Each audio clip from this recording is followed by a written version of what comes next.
Okay, the Kybalion introduction. We take great pleasure in presenting to the attention of students and investigators of the secret doctrines this little work based upon the world-old Hermetic teachings. There has been so little written upon this subject, notwithstanding the countless references to the teachings and the many works upon occultism, that the many earnest searchers after the arcane truths will doubtless welcome the appearance of this present volume.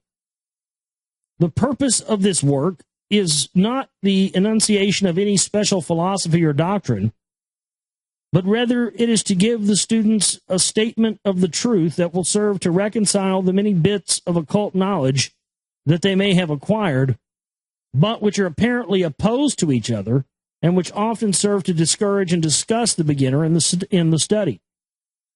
Our intent is not to erect a new temple of knowledge, but rather to place in the hands of the student a master key, which he may open the many inner doors in the temple of mystery through the main portals he has already entered. There is no portion of the occult teachings possessed by the world which have been so closely guarded as the fragments of the Hermetic teachings which have come down to us over the tens of centuries which have elapsed since the lifetime of its great founder, Hermes Trismegistus, the scribe of the gods, who dwelt in old Egypt in the days when the present race of men was in its infancy. Contemporary with Abraham, and if the legends be true, an instructor of that venerable sage Hermes was, and is, the great central sun of occultism, whose rays have served to illumine the countless teachings which have been promulgated since his time. All the fundamental and basic teachings embedded in the esoteric teachings of every race may be traced back to Hermes. Even the most ancient teachings of India undoubtedly have their roots in original Hermetic teachings. From the land of the Ganges, many advanced occultists wandered to the land of Egypt and sat at the feet of the master. From him they obtained the master key, which explained and reconciled their divergent views, and thus the secret doctrine was firmly established. From other lands also came the learned ones, all of whom regarded Hermes as the master of masters, and his influence was so great that in spite of the many wanderings from the path on the part of the centuries of teachers in these different lands, there may still be found a certain basic resemblance and correspondence which underlies the many and often quite divergent theories entertained and taught by the occultists of these different lands today. The student of comparative religions will be able to perceive the influence of the Hermetic teachings in every religion worthy of the name, now known to man, whether it be a dead religion or one in full vigor in our own times. There is always certain correspondence in spite of the contradictory features, and the Hermetic teachings act as the great reconciler. The life work of Hermes seems to have been in the direction of planting the great seed truth, which has grown and blossomed in so many strange forms.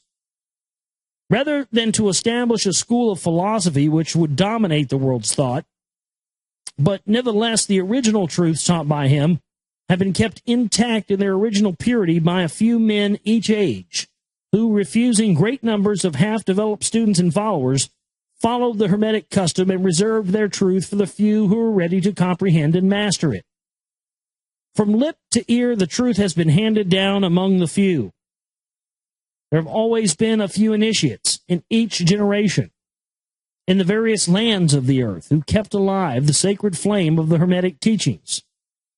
And such have always been willing to use their lamps to relight the lesser lamps of the outside world. When the light of the truth grew dim and clouded by the reason of neglect, and when the wicks became clogged with foreign matter, there were always a few to tend faithfully the altar of truth, upon which was kept alight the perpetual lamp of wisdom. These men devoted their lives to the labor of love, which the poet has so well stated in his lines. Oh, let not the flame die out, cherished age after age in its dark cavern, in its holy temples cherished, fed by pure ministers of love, let not the flame die out. These men have never sought popular approval. nor numbers of followers. They are indifferent to these things, for they know how few there are in each generation who are ready for the truth, or who would even recognize it were it presented to them. They reserve the strong meat for men, while others furnish the milk for babes. They reserve their pearls of wisdom for the few elect who recognize their value and who wear them in their crowns, instead of casting them before the materialistic vulgar swine who would trample them in the mud and mix them with their disgusting mental food. But still, these men have never forgotten or overlooked the original teachings of Hermes regarding the passing on of the words of truth to those who are ready to receive it, which teaching is stated in the Kybalion as follows. Where fall the footsteps of the master, the ears of those ready for his teaching open wide. And again, when the ears of the student are ready to hear, then cometh the lips to fill them with wisdom. But their customary attitude has always been strictly in accordance with the other Hermetic aphorism. Also in the Kybalion, the lips of wisdom are closed, except to the ears of understanding. There are those who have criticized this attitude of the Hermeticists and who have claimed that they did not manifest the proper spirit in their policy of seclusion and reticence. But a moment's glance back over the pages of history will show the wisdom of the masters, who know the folly of attempting to teach to the world that which it was neither ready or willing to receive. The Hermeticists have never sought to be martyrs and have instead sat silently aside with a pitying smile on their closed lips, while the heathen raged noisily about them in their customary amusement of putting to death and torture the honest but misguided enthusiasts who imagined that they could force upon a race of barbarians the truth capable of being understood only by the elect who had advanced along the path. And the spirit of persecution has not yet died out in the land. There are certain Hermetic teachings which, if publicly promulgated, would bring down upon the teachers a great cry of scorn and relievement. A cry of scorn and revilement from the multitude, who would again raise the cry of crucify, crucify. In this little world, we have endeavored to give you an idea of the fundamental teachings of the Kybalion, striving to give you the working principles, leaving you to apply them to yourselves, rather than attempting to work out the teaching in detail. If you are a true student, you will be able to work out and apply these principles. If not, then you must develop yourself into one. For otherwise, the Hermetic teachings will just be as words, words, words to you. So that's a good intro there. I mean, I like that. It sounds like this is going to be right up our alley. But yeah, again, if you're not ready for it, it's just going to go over your head anyway. Chapter 1, the Hermetic philosophy. From old Egypt have come the fundamental esoteric and occult teachings which have so strongly influenced the philosophies of all races, nations, and peoples. For several thousand years, Egypt, the home of the pyramids and the Sphinx, was the birthplace of the hidden wisdom and mystic teachings. From her secret doctrine, all nations have borrowed: India, Persia, Chaldea, Media, China, Japan, Assyria, ancient Greece, and Rome. And other ancient countries partook liberally at the feast of knowledge, which the hierophants and the masters of the land of Isis so freely provided for those who came prepared to partake of the great store of mystic and occult lore which the masterminds of that ancient land had gathered together. In ancient Egypt dwelt the great adepts and masters who have never been surpassed and who have seldom been equaled. During the centuries that have taken their processional flight, since the days of the great Hermes, in Egypt was located the great lodge of lodges of the mystics. At the door of her temples entered the neophytes, who afterwards, as hierophants, adepts, and masters, traveled to the four corners of the earth, carrying with them precious knowledge, which they were ready, anxious, and willing to pass on to those who were ready to receive the same. All students of the occult recognize the debt that they owe to these venerable masters of that ancient land. But among these great masters of ancient Egypt, there once dwelt one of whom masters hailed as the master of masters. If this man, or man indeed he was, dwelt in Egypt in the earliest days, he was known as Hermes Trismegistus. He was the father of the occult wisdom, the founder of astrology, the discoverer of alchemy.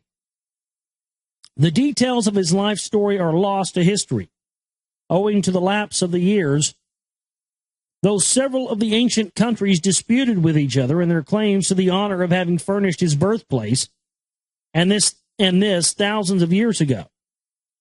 The date of his sojourn in Egypt in his last incarnation on this planet is not known, but it has been fixed at the early days of the oldest dynasties of Egypt. Long before the days of Moses, the best authorities regard him as a contemporary of Abraham. Yeah, Thoth. And some of the Jewish traditions go as far as to claim that Abraham acquired a portion of his mystic knowledge from Hermes himself.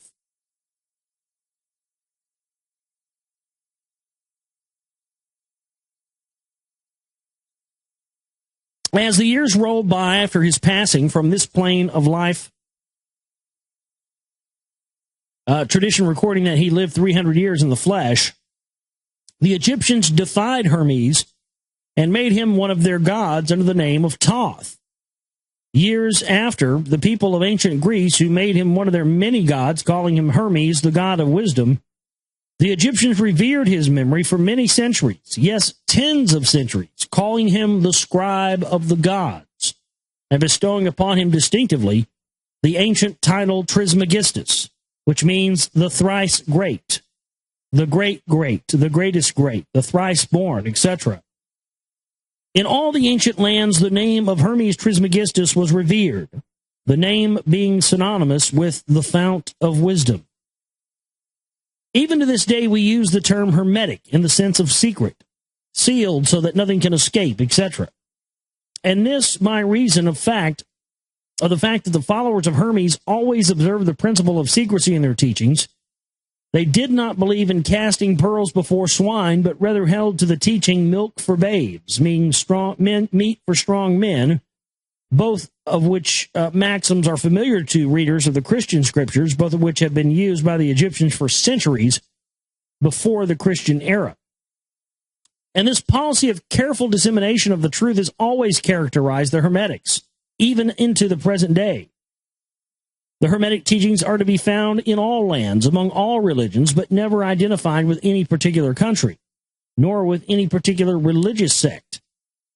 This because of the warning of the ancient teachers against allowing the secret doctrine to become crystallized into a creed. The wisdom of this caution is apparent to all students of history. The ancient occultism of India and Persia degenerated and was largely lost owing to the fact that the teachers became priests and so mixed theology with the philosophy, that the result being that the occultism of India and Persia has been gradually lost amidst the mass of religious superstition, cults, creeds, and gods. So it was with ancient Greece and Rome. So it was with the Hermetic teachings of the Gnostics and early Christians, which were lost at the time of Constantine, whose iron hand smothered philosophy with a blanket of theology, losing to the Christian church that which was its very essence and spirit, and causing it to grope throughout several centuries before it found its way back to its ancient faith. The indications apparent to all careful observers in this 20th century being that the church is now struggling to get back its ancient mystic teachings. But there were always a few faithful souls who kept alive the flame, tending it carefully, and not allowing its light to become extinguished. And thanks to these staunch hearts and fearless minds, we have the truth still with us. But it is not found in books to any great extent. It has been passed along from master to student, from initiate to hierophant, from lip to ear. When it was written down at all, its meaning was veiled in terms of alchemy and astrology so that only those possessing the key could read it aright. This was made necessary in order to avoid the persecutions of the theologians from the Middle Ages who fought the secret doctrine with fire and sword, stake, gibbet, and cross. Even to this day, there will be found but few reliable books on the Hermetic philosophy, although there are countless references to it in many books written on various phases of occultism, and yet the Hermetic philosophy is the only master key which will open all of the doors of the occult's teachings. In the early days, there was a compilation of certain basic Hermetic doctrines passed on from teacher to student, which was known as the Kybalion. The exact significance and meaning of the term have been lost for several centuries. This teaching, however, is known to many to whom it has descended from mouth to ear, on and on, throughout the centuries. Its precepts have never been written down or printed, so far as we know.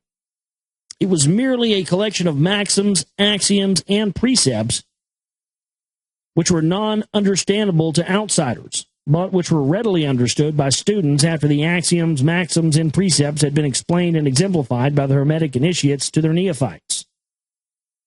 These teachings really constituted the basic principles of the art of Hermetic alchemy, which, contrary to the general belief, dealt in the mastery of mental forces rather than material elements, or the transmutation of one kind of mental vibration into other, instead of the changing of one kind of metal into another. So it was dealing with, mental vibrations. The legends of the Philosopher's Stone, which would turn base metal into gold, was an allegory relating to Hermetic philosophy, readily understood by all students of true Hermeticism. In this little book, of which this is the first lesson, we invite our students to examine into the Hermetic teachings as set forth in the Kybalion and is explained by ourselves, humble students of the teachings, who, while bearing the title of initiates, are still students at the feet of Hermes, the Master. We herein give you many of the maxims, axioms, and precepts of the Kybalion, accompanied by explanations and illustrations which we deem likely to render the teachings more easily comprehended by the modern student, particularly as the original text is purposely veiled in obscure terms. The original maxims, axioms, and precepts of the Kybalion are printed herein in italics, with the proper credit being given. Our own work is printed in a regular way, blah, blah, blah. Okay, great. I went from reading somebody going in, giving us information.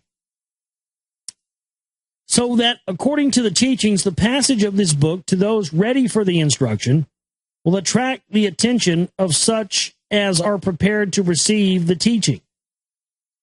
And likewise, when the pupil is ready to receive the truth, then this little book will come to him or her. Such is the law, the Hermetic principle of cause and effect. And its aspect of the law of attraction will bring lips and ear together, pupil and book in company. So mote it be. All right, so that's chapter 1 of the Kybalion there.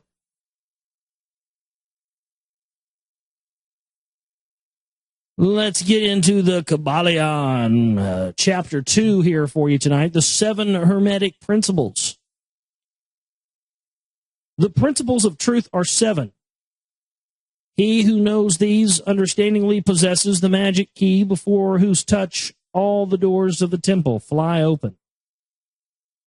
The 7 Hermetic principles upon which the entire Hermetic philosophy is based are as follows. Number 1, the principle of mentalism. Number 2, the principle of correspondence. Number 3, the principle of vibration. Number 4, the principle of polarity. Number 5, the principle of rhythm. Number 6, the principle of cause and effect. Number 7, the principle of gender. These 7 principles will be discussed and explained as we proceed with these lessons. A short explanation of each, however, may as well be given at this point. Number 1, the principle of mentalism. The all is mind, the universe is mental. This principle embodies the truth that all is mind. It explains the all, which is the substantial reality underlining all the outward manifestations of appearances, which we know under the terms of the material universe, the phenomenon of life, matter, energy, and in short, all that is apparent to our material senses, is spirit, which in itself is unknowable and undefinable, but which may be considered and thought of as a universal, infinite, living mind. It also explains that all the phenomenal world or universe is simply a mental creation of the all, subject to the laws of created things, and that the universe as a whole and in its parts or units has its existence in the mind of the all, in which mind we live and move and have our being. This principle, by establishing the mental nature of the universe, easily explains all of the varied mental and psychic phenomena that occupy such a large portion of the public attention, and which, without such explanation, are non-understandable and defy scientific treatment. An understanding of this great Hermetic principle of mentalism enables the individual to readily grasp the laws of the mental universe and to apply the same to his well-being and advancement. The Hermetic student is enabled to apply intelligently the great mental laws, instead of using them in a haphazard manner. With the master key in his possession, the student may unlock many doors of the mental and psychic temple of knowledge and enter the same freely and intelligently. This principle explains the true nature of energy, power, and matter, and why and how all these are subordinate to the mastery of mind.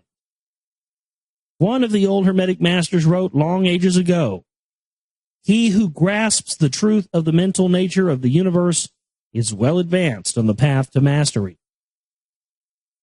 And these words are as true today as at the time they were first written. Without this master key, mastery is impossible, and the student knocks in vain at the many doors of the temple. Number 2, the principle of correspondence. This principle embodies the truth that there is always a correspondence between the laws and phenomenon of the various planes of being in life. The old Hermetic axiom ran in these words, "As above, so below, as below, so above."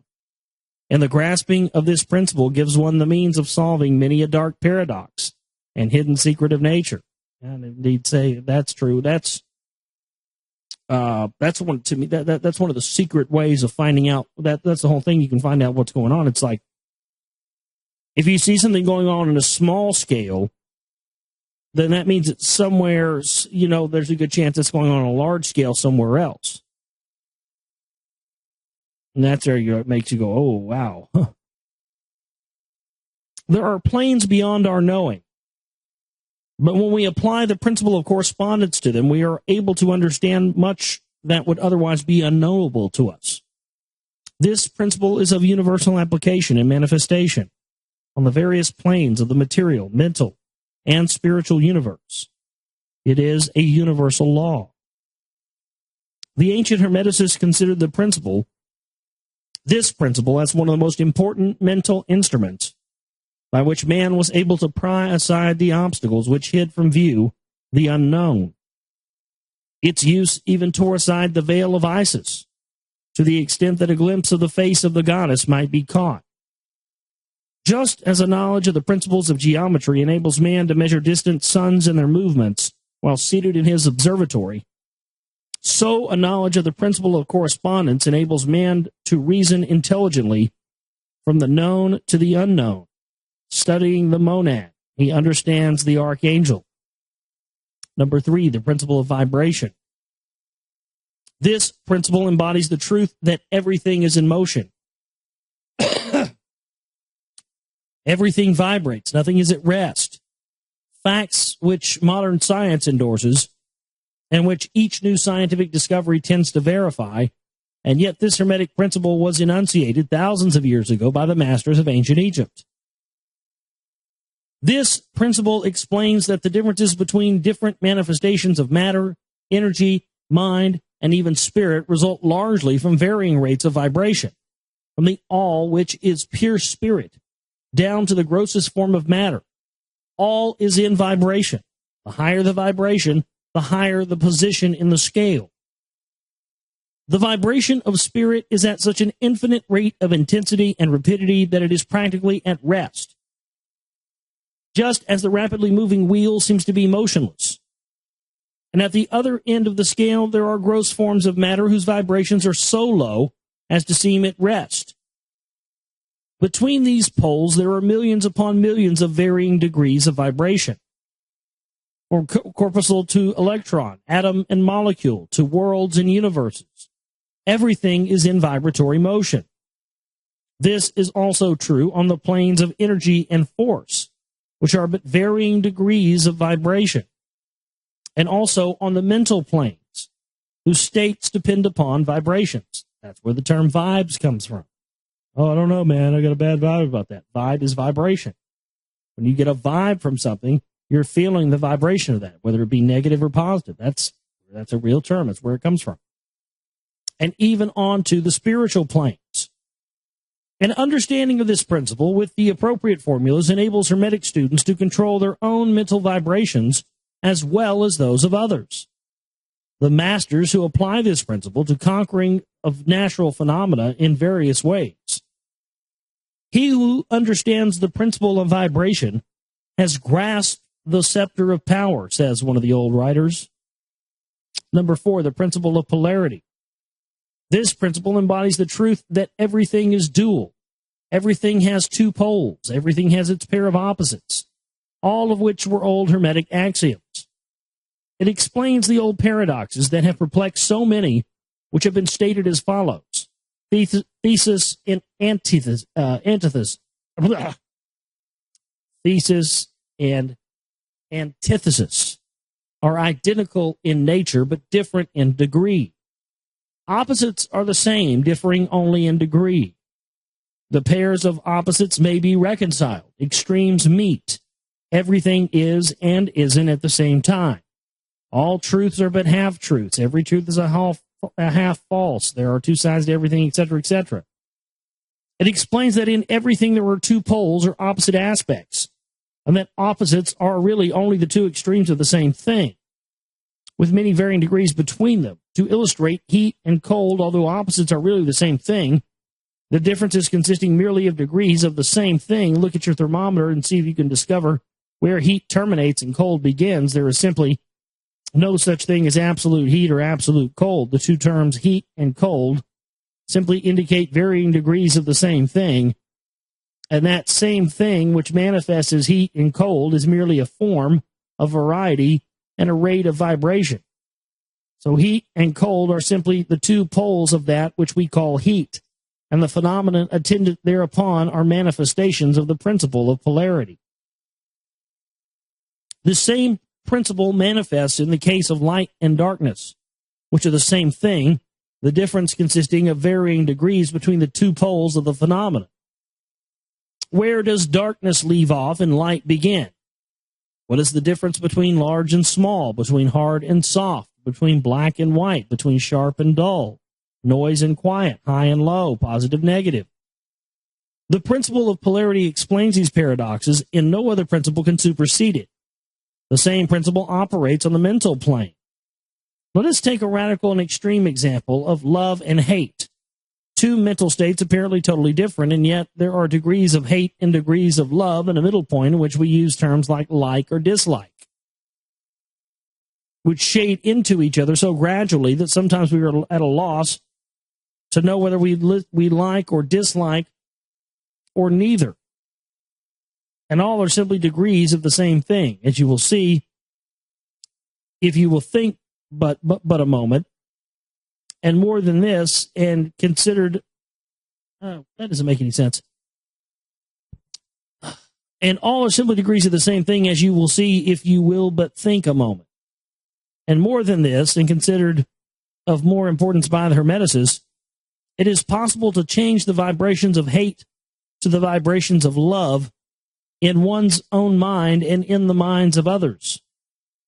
Many of you who read these lines have had personal experiences of the involuntary rapid transition from love to hate, and the reverse in your own case and that of others.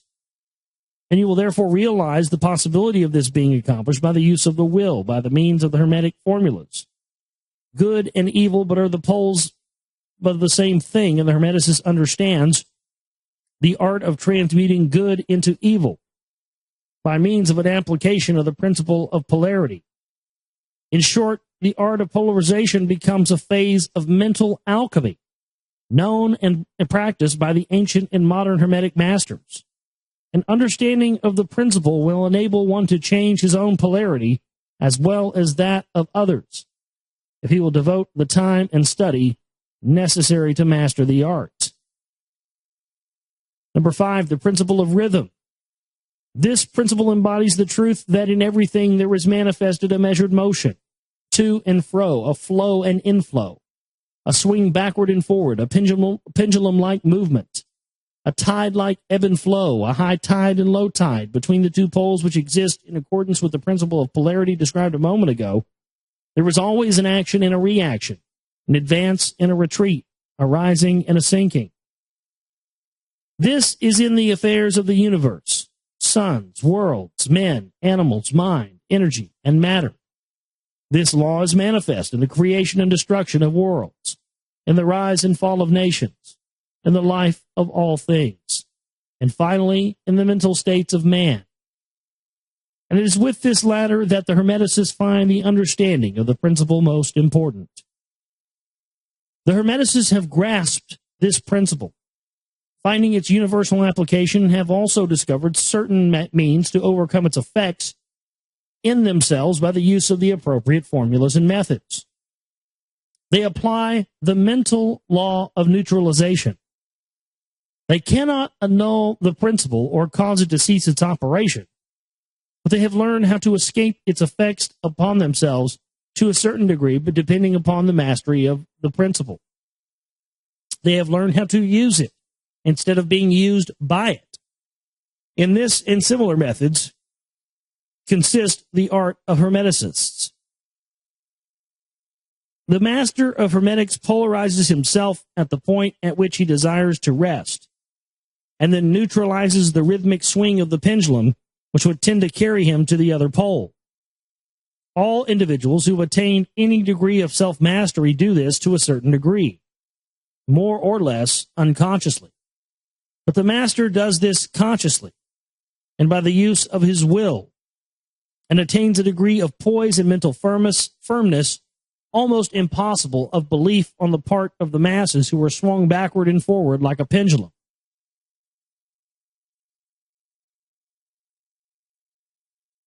Chapter 3 of the Kybalion, mental transmutation. As we have stated, the Hermeticists were the original alchemists, astrologers, and psychologists. Hermes, having been the founder of these schools of thought, from astrology has grown modern astronomy. From alchemy has grown modern chemistry. From the mystic psychology has grown the modern psychology of the schools, but it must not be supposed that the ancients were ignorant of that which the modern schools suppose to be their exclusive and special property. The records engraved on the stones of ancient Egypt show conclusively that the ancients had a full comprehensive knowledge of astronomy. The very building of the pyramids showing the connection between their design and the study of astronomical science. Nor were they ignorant of chemistry. For the fragments of the ancient writings show that they were acquainted with the chemical properties of things. In fact, the ancient theories regarding physics are being slowly verified by the latest discoveries of modern science, notably those relating to the constitution of matter. Nor must it be supposed that they were ignorant of all the so-called modern discoveries in psychology. On the contrary, the Egyptians were especially skilled in the science of psychology, particularly in the branches that the modern schools ignore, but which nevertheless are being uncovered in the name of psychic science, which is perplexing the psychologists of today and making them reluctantly admit that there may be something in it after all. The truth is that beneath the material chemistry, astronomy, and psychology, that is, the psychology in its phase of the brain action, the ancients possessed a knowledge of transcendental astronomy called astrology, of transcendental chemistry called alchemy, of transcendental psychology called mystic psychology. They possess the inner knowledge as well as the outer knowledge, the latter alone being possessed by modern scientists. Among the many secret branches of knowledge possessed by the Hermeticists was that transmutation, which known as mental forms the subject matter of this lesson. Transmutation is a term usually employed to designate the ancient art of transmutation of metals, particularly of the base metals into gold. The word transmute means to change from one nature, form, or substance into another. And accordingly, mental transmutation means the art of changing and transforming mental states, forms, and conditions into others. So you may see that mental transmutation is the art of mental chemistry. If you like the term, a form of practical mystic psychology. But this means far more than appears on the surface. Transmutation, alchemy, or chemistry on the mental plane is important enough in its effects to be sure, and if the art stopped, there would still be one of the most important branches of study known to man, but this is only the beginning. Let us see why. The first of the seven Hermetic principles is the principle of mentalism, the axiom of which is the all is mind, the universe is mental, which means that the underlying reality of the universe is mind, and the universe itself is mental, that is, existing in the mind of the all. We shall consider this principle in succeeding lessons. But let us see the effect of the principle if it be assumed to be true. If the universal is mental, I think it's supposed to be universe. If the universe is mental in its nature, then mental transmutation must be the art of changing the conditions of the universe along the lines of matter, force, and mind. So you see, therefore, that mental transmutation is really like the magic of which the ancient writers had so much to say in their mystical works and about which they gave so few practical instructions. If all be mental, then the art which enables one to transmute mental conditions must render the master the controller of material conditions as well as those ordinarily called mental. As a matter of fact, none but advanced mental alchemists have been able to attain the degree of power necessary to control the grosser physical conditions, such as the control of the elements of nature, the production or cessation of tempests, the production and cessation of earthquakes, and other great physical phenomena. But that such men have existed and do exist today is a matter of earnest belief to all advanced occultists of all schools. That the masters exist and have these powers, the best teachers assure their students, having had experiences which justify them in such belief and statements. These masters do not make public exhibitions of their powers, but seek seclusion from the crowds of men. In order to better work, there's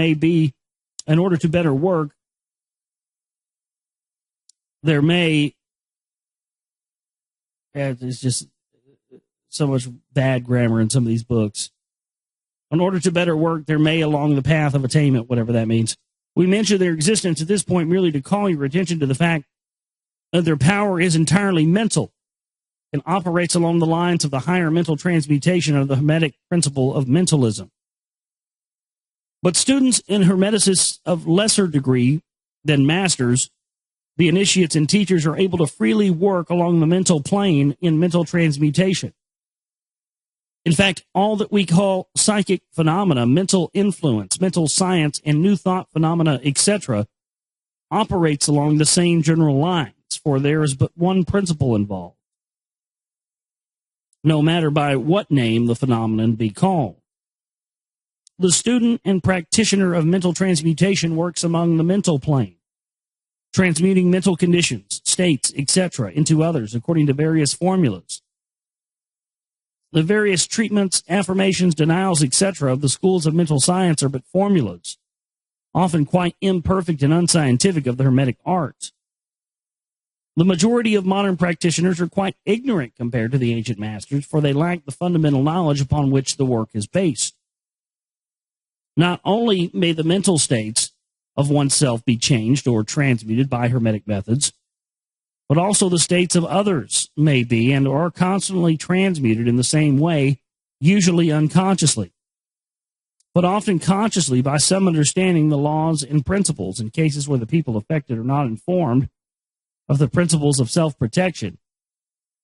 And more than this, as many students and practitioners of modern mental science know, every material condition depending upon the minds of other people may be changed or transmuted in accordance with the earnest desire, will, and treatments of person desiring changed conditions of life. The public are so generally informed regarding these things at present that we do not deem it necessary to mention the same at length. Our purpose at this point being merely to show the Hermetic principle and art underlying all of these various forms of practice, good and evil. For the force can be used in opposite directions according to the Hermetic principles of polarity. In this little book, we shall state the basic principles of mental transmutation, that all who read may grasp the underlying principles, and thus possess the master key that will unlock the many doors of the principle of polarity. We shall now proceed to a consideration of the first of the Hermetic seven principles, the principle of mentalism, in which is explained the truth that the all is mind, the universe is mental. In the words of the Kybalion, we ask the close attention and careful study of this great principle on the part of our students, for it is really the basic principle of the whole Hermetic philosophy and of the Hermetic art of mental transmutation. All right, so that's chapter 3 of the Kybalion. We'll pick up on chapter 4 next time, which is appropriately titled after the last chapter there, The All. So we'll get into this. This is pretty rad. This is like, initiate mystery religion school shit right here. I think it's important to go through this stuff and read this stuff because, up until now, the only people who have access, really, for the most part, to this type of information have been people who have been in the power structure and people who are using this type of knowledge for their own good. We up until this point, we have not had people alive who know about the evil rulers and controllers of the world and the things they've done, the crimes that they've committed against humanity. And so we haven't had people that know the spiritual aspects of this. And that things like, we're so programmed to think magic and all this stuff is fake and false. But, that's the work of the Magi, convincing you that all of that stuff is fake and false.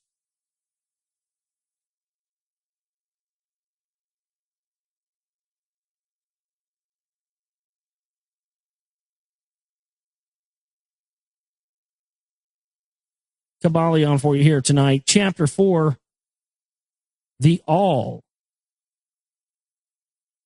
Substance means that which underlies all outward manifestations, the essence, the essential reality, the thing itself, etc.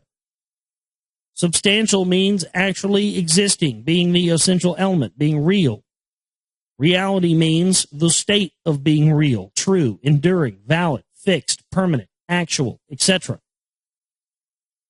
Under and behind all outward appearances or manifestations, there must always be a substantial reality. This is the law. Man, considering the universe of which he is a unit, sees nothing but change in matter, forces, and mental states. He sees that nothing really is, but that everything is becoming and changing. Nothing stands still. Everything is being born, growing, and dying the very instant a thing reaches its height. It begins to decline. The law of rhythm is in constant operation. There is no reality, enduring quality, fixity, or substantiality in anything. Nothing is permanent but change. And those changes are permanent, but changes, right? He sees all things evolving from other things and resolving into, it sounds like they fucking wrote Tom Sawyer off of this. He sees all things evolving from other things and resolving into other things, a constant action and reaction, inflow and outflow, building up and tearing down, creation and destruction, birth, growth, and death. Nothing endures but change. And if he be a thinking man, he realizes that all of these changing things must be outward appearances or manifestations of some underlying power, some substantial reality. All thinkers in all lands and in all times have assumed the necessity for postulating the existence of this substantial reality. All philosophies worthy of the name have been based upon this thought. Men have given to this substantial reality many names. Some have called it by the term of deity under many titles. Others have called it the infinite and eternal energy. Others have tried to call it matter. But all have acknowledged its existence. It's self-evident. It needs no argument. In these lessons, we have followed the example of some of the world's greatest thinkers, both ancient and modern, the Hermetic masters, and have called this underlying power, this substantial reality, by the Hermetic name of the All, which term we consider the most comprehensive of the many terms applied by man to that which transcends names and terms.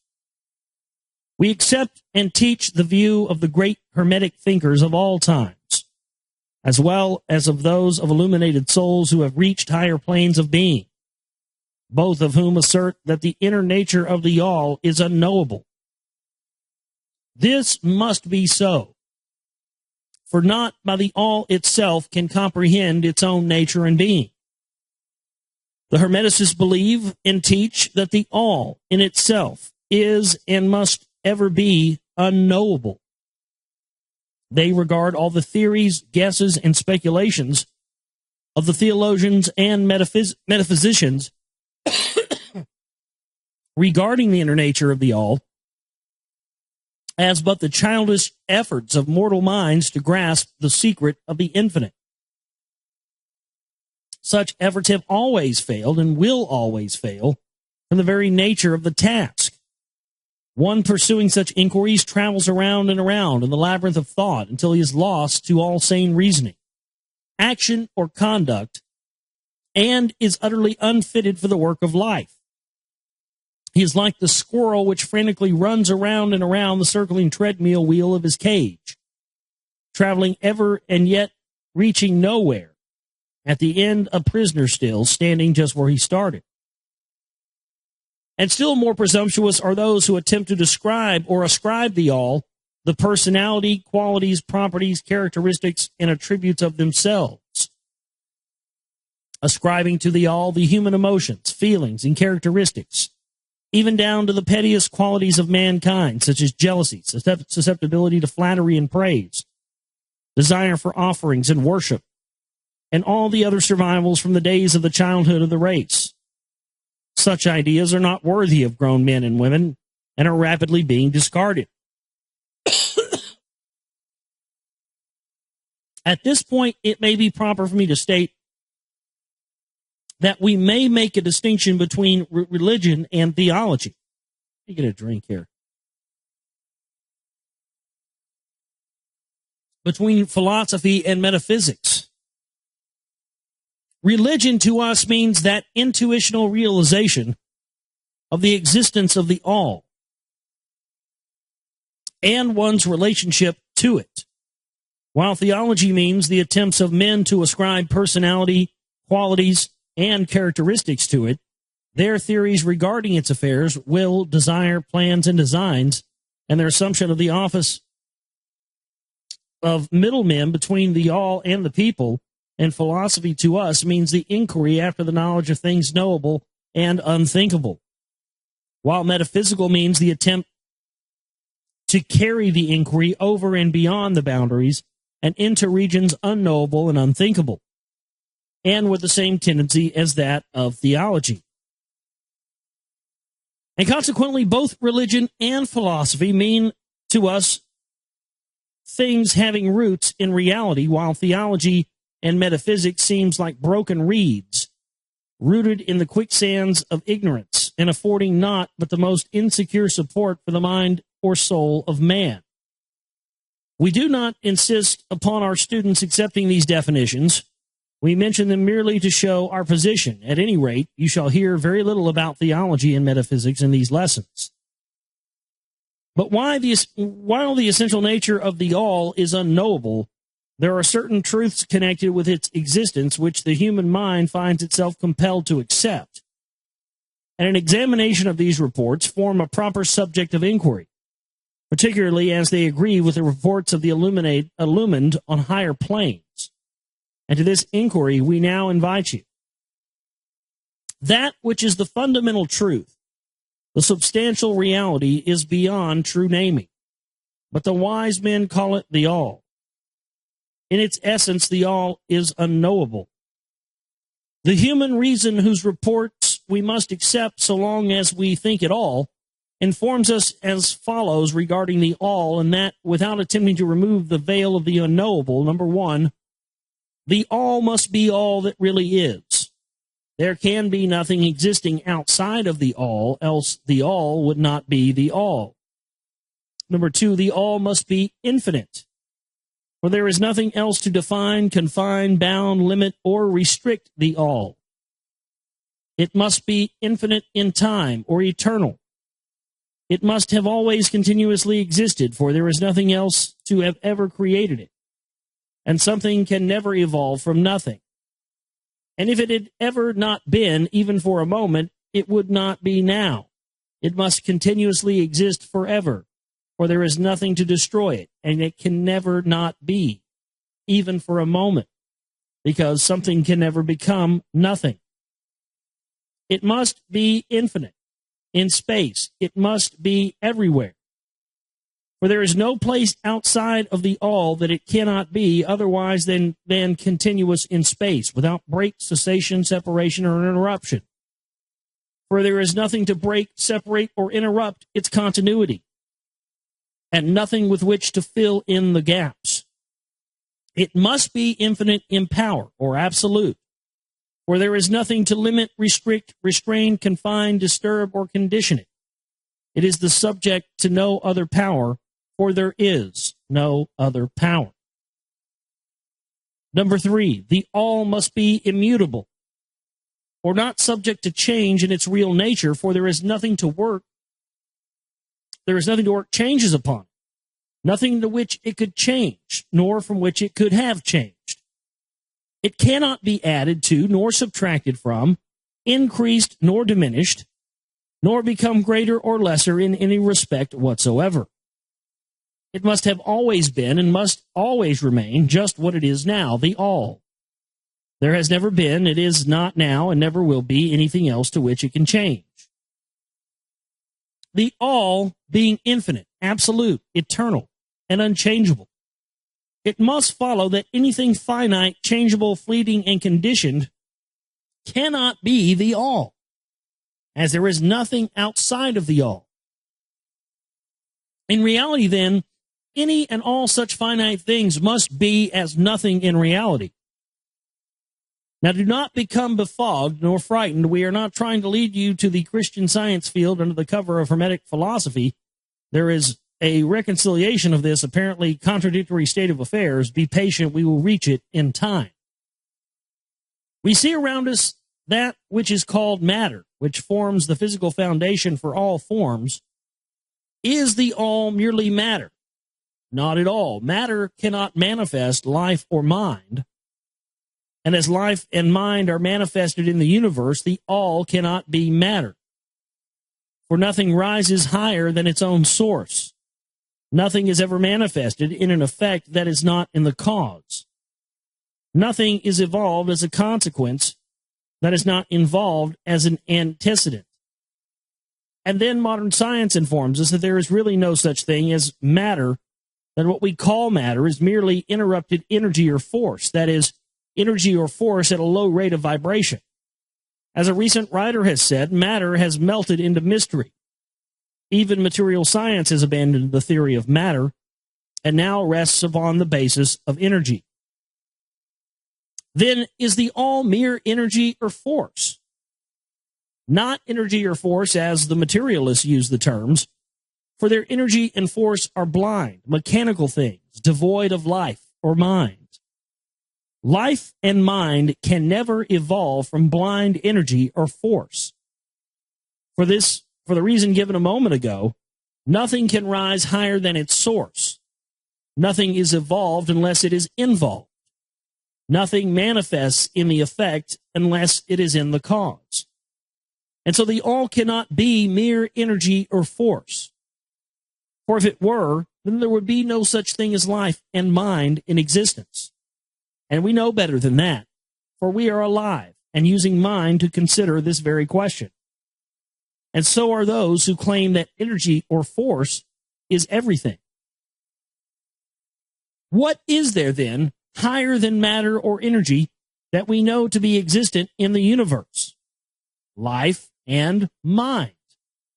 Life and mind in all their varying degrees of unfoldment. Then you ask, do you mean to tell us that the all is life and mind?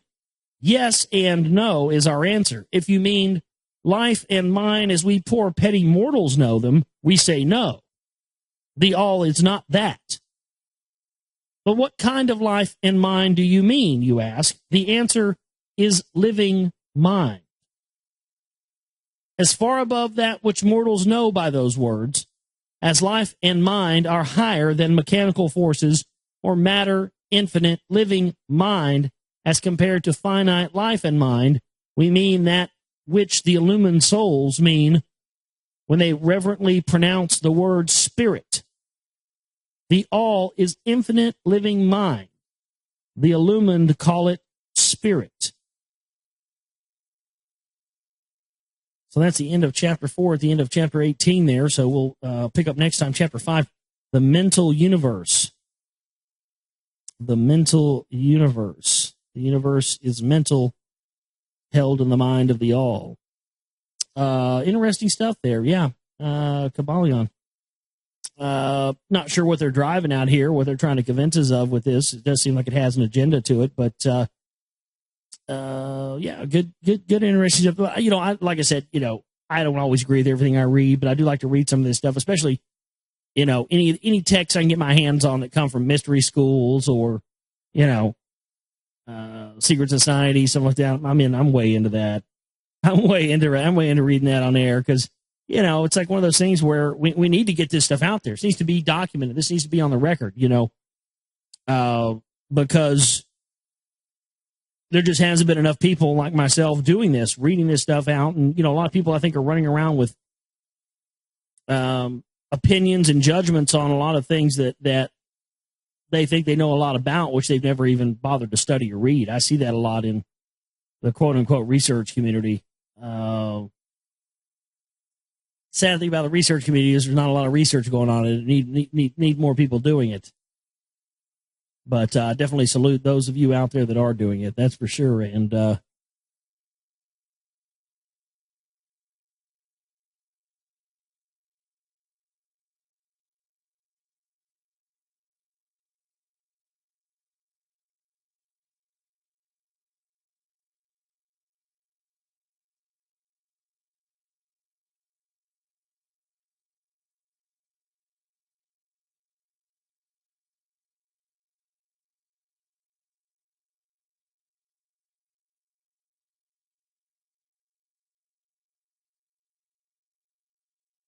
Chapter 5 of the Kybalion, the mental universe.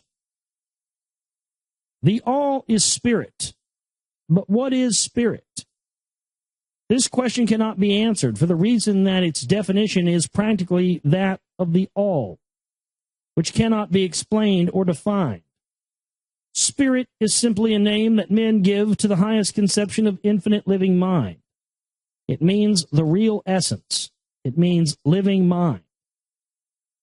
As much superior to life and mind as we know them, as the latter are superior to mechanical energy and matter. Spirit transcends our understanding, and we use the term merely that we may think or speak of the all. For the purposes of thought and understanding, we are justified in thinking of spirit as infinite living mind, at the same time acknowledging that we cannot fully understand it. We must either do this or stop thinking of the matter at all. Let us now proceed to a consideration of the nature of the universe as a whole and in its parts. What is the universe? We have seen that there can be nothing outside of the all. Then is the universe the all? No, this cannot be, because the universe seems to be made up of many. It is constantly changing. And in other ways, it does not measure up to the ideas that we are compelled to accept regarding the all, as stated in our last lesson. Then, if the universe be not the all, then it must be nothing. Such is the inevitable conclusion of the mind at first thought. But this will not satisfy the question, for we are sensible of the existence of the universe. Then, if the universe is neither the all nor nothing, what can it be? Let us examine this question. If the universe exists at all, or seems to exist, it must proceed in some way from the all. It must be the creation, or a creation of the all. But as something can never come from nothing, from what could the all have created it? Some philosophers have answered this question by saying that the all created the universe from itself, that is, that the being and substance of the all. But this will not do, for the all cannot be subtracted from, nor divided, as we have seen. And then again, if this could be so, would not each particle in the universe be aware of its being the all? The all could not lose its knowledge of itself, nor actually become an atom or blind force or lowly living thing. Some men, indeed, realizing that the all is indeed all, and also recognizing that they, the men, existed, and have jumped to the conclusion that they, the all, were identical. And they have filled the air with shouts of, "I am God," to the amusement of the multitude and the sorrow of sages. The claim of the corpuscle that I am man would be modest in comparison, but what indeed is the universe, if it not be the all? Not yet created by the all, having separated itself into fragments. What else can it be? Of what else can it be made? That is the great question. Let us examine it carefully. Here we find that the axiom of correspondence comes to our aid here. The old Hermetic axiom, as above, so below, may be pressed into service at this point. Let us endeavor to get a glimpse of the workings on higher planes by examining those on our own. The principle of correspondence must apply to this as well as other problems. Let us see. On his own plane of being, how does man create? Well, first he may create by making something of outside materials, but this will not do, for there are no materials outside of the all which it may create. Well, then, secondly, man procreates or reproduces by the process of begetting, which is self-multiplication.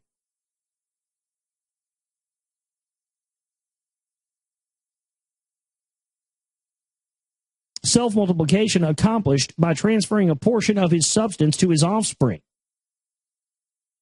But this will not do, because the all cannot transfer or subtract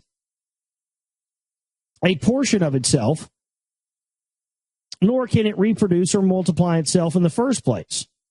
There would be a taking away, and in the second case, a multiplication or addition to the all, both thoughts being an absurdity. Is there no third way in which man creates? Yes, there is. He creates mentally. And in so doing so, he uses no outside materials. Nor does he reproduce himself, and yet his spirit pervades the mental creation.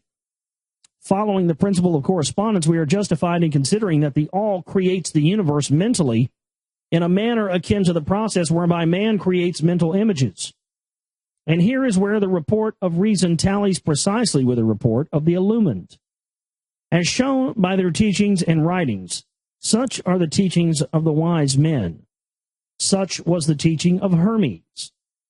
The all can create in no other way except mentally, without either using material, and there is none to use, or else reproducing itself, which is also impossible. So it has to basically take what's there.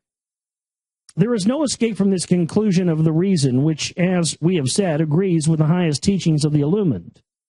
Just as you, student, may create a universe of your own in your mentality, so does the all create universes in its own mentality. But your universe is the mental creation of a finite mind, whereas that of the all is the creation of an infinite. The two are similar in kind, but infinitely different in degree. We shall examine more closely into the processes of creation and manifestation as we proceed, but this is the point to fix in your minds at this stage. The universe and all it contains is a mental creation of the all. Verily, indeed, all is mind. The all creates in its infinite mind countless universes which exist for eons of time. And yet to the all, the creation, development, decline, and death of a million universes is as the time of a twinkling eye. The infinite mind of the all is the womb of universes. The principle of gender is manifested on all planes of life, material, mental, and spiritual. But as we have said before, gender does not mean sex. Sex is merely a material manifestation of gender. Gender means relating to generation or creation. And whenever anything is generated or created on any plane, the principle of gender must be manifested. And this is true even in the creation of universes. Now, do not jump to the conclusion that we are teaching that there is a male and a female God or creator. That idea is merely a distortion of the ancient teachings on the subject. The true teaching is that the all in itself is above gender. And it is above every other law, including those of time and space. It is the law from which the laws proceed, and it is not subject to them. But when the all manifests on the plane of generation or creation, then it acts according to law and principle, for it is moving on a lower plane of being. And consequently, it manifests the principle of gender and its masculine and feminine aspects on the mental plane, of course. This idea may seem startling to some of you who hear it for the first time, but you have all really passively accepted it in your everyday conceptions. You speak of the fatherhood of God and the motherhood of nature of God, the divine father, and the nature, the universal mother,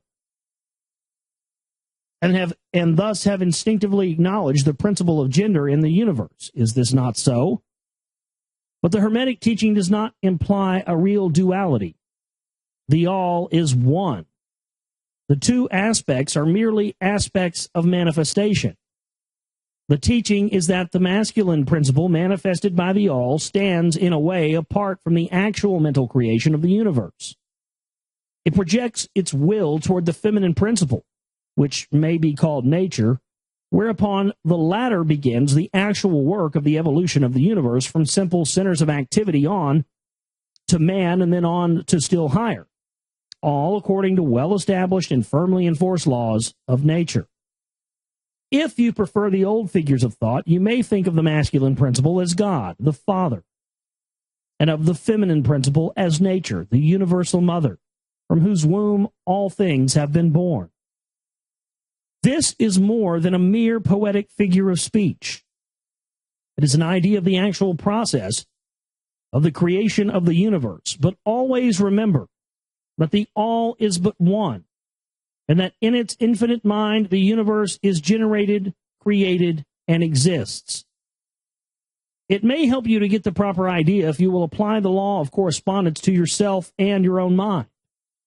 You know that the part of you which you call I, in a sense, stands apart and witnesses the creation of mental images in your own mind. The part of your mind in which the mental generation is accomplished may be called the me, in distinction from the I, which stands apart and witnesses and examines the thoughts, ideas, and images of the me. As above, so below, remember, and the phenomenon of one plane may be employed to solve the riddles of higher or lower planes. Is it any wonder that you, the child, feel that instinctive reverence for the all, which feeling we call religion, that respect and reverence for the Father mind? Is it any wonder that when you consider the works and wonders of nature, you are overcome with a mighty feeling which has its roots away down in your inmost being? It is the mother mind that you are pressing close up to, like a babe to the breast. Do not make the mistake of supposing that the little world you see around you, the earth, which is a mere grain of dust in the universe, is the universe itself. There are millions upon millions of such worlds and greater. And there are millions and millions of such universes in existence with the infinite mind of the all. And even in our own little solar system, there are regions and planes of life far higher than ours, and beings compared to which we earthbound mortals are as slimy life forms that dwell on the ocean's bed when compared to man. There are beings with powers and attributes higher than man has ever dreamed of the gods possessing. And yet these beings were once as you and still lower, and you will be even as they and still higher in time. For such is the destiny of man as reported by the illumined. Who is this illumined they speak of? Is this the Illuminati itself? And death is not real, even in the relative sense. It is but birth to a new life. And you shall go on and on and on to higher and still higher planes of life. For eons upon eons of time, the universe is your home, and you shall explore its farthest recesses before the end of time. You are dwelling in the infinite mind of the all, and your possibilities and opportunities are infinite, both in time and space.